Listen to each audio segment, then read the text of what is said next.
Yesterday night, when I was preparing the homily, I discovered something that made me sad. In fact, I told myself I'm not qualified to preach on the topic of forgiveness this morning. What did I discover? I read a story of an incident that happened in a restaurant. A man who drives a heavy-duty vehicle, drives a truck, left his house in the morning. He was unable to eat. Now he has worked very hard throughout the day. And then around evening time, this man went to a restaurant near their park to have a well-deserved meal, having worked so hard. He paid for the meal, and the meal was served, a sumptuous meal. Now, the man just said the prayer before me, was about to start eating. All of a sudden, a group of touts just entered the restaurant, and one of them rushed the man and gave him this heavy blow. The spoon fell off from the man's hand, and they took the food from the man, humiliated him, and pushed him out of the restaurant. Everybody in the restaurant was stunned by this act of cruelty. They couldn't make sense of it. Everybody was waiting for the man to react. The man didn't do anything. As he was leaving, those touts started mocking him, calling him Jew guy, chicken-hearted, and name it. Now the man left, started his truck, and then people thought he was about to leave.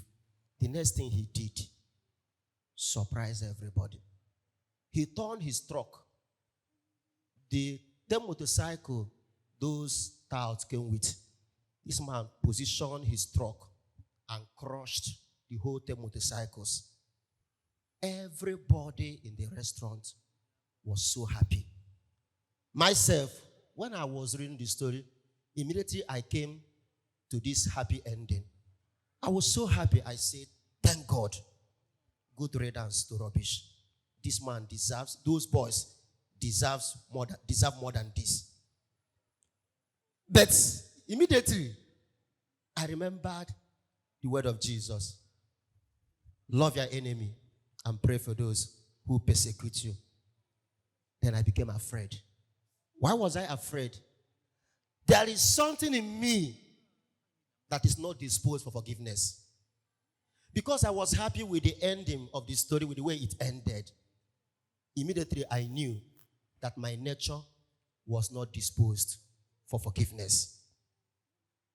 I also remembered how I always enjoy some Nigerian movies where maybe a woman leaves a man who is poor and wretched, and then by providence or stroke of chance, the man becomes wealthy, and the woman comes back, and the man chases the woman away.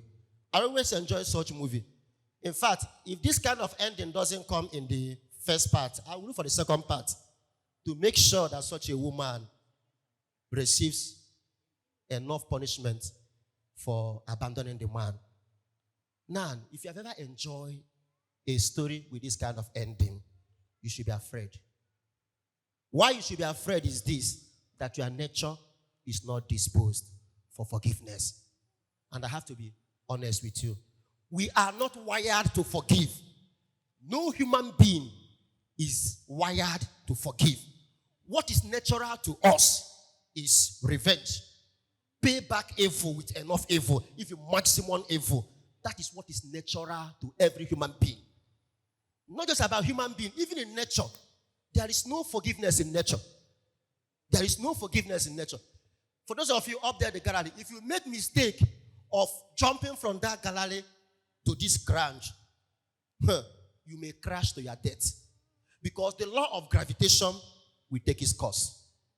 If you are speeding with your car at a very high acceleration point and you mistakenly apply the brake, your car will become stunt. That is, your car will fly and begin to somersault.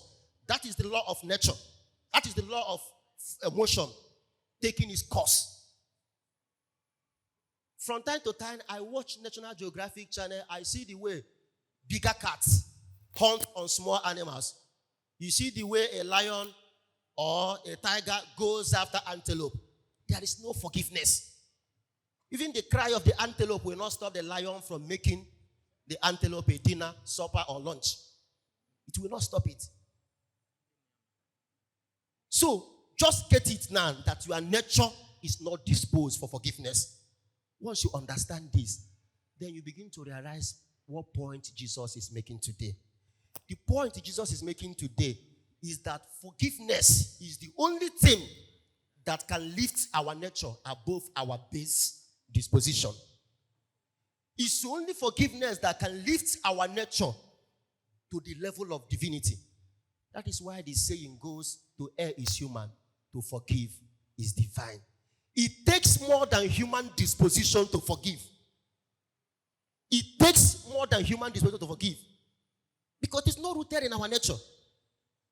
And that is why the passage we just read is telling us, be you perfect as your heavenly Father is perfect. Be holy as your heavenly Father is holy. It is only forgiveness that has what it takes to lift our nature to the status of divinity. When you forgive, you exercise a quality that is almost akin to that of divinity. That was why the most telling eloquent of the divinity of Jesus was that time he was hanging on the cross.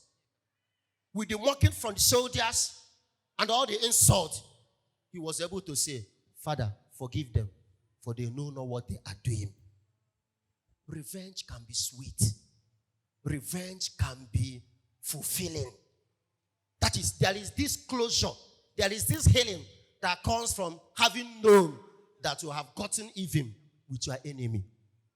But the only thing you achieve when going after revenge is simply this: to continue to remain at your base level, at your animal level, at that level where we and animals are the same. A nature that is not disposed to forgive. But if you ever achieve the disposition to forgive, you are operating at a very high level.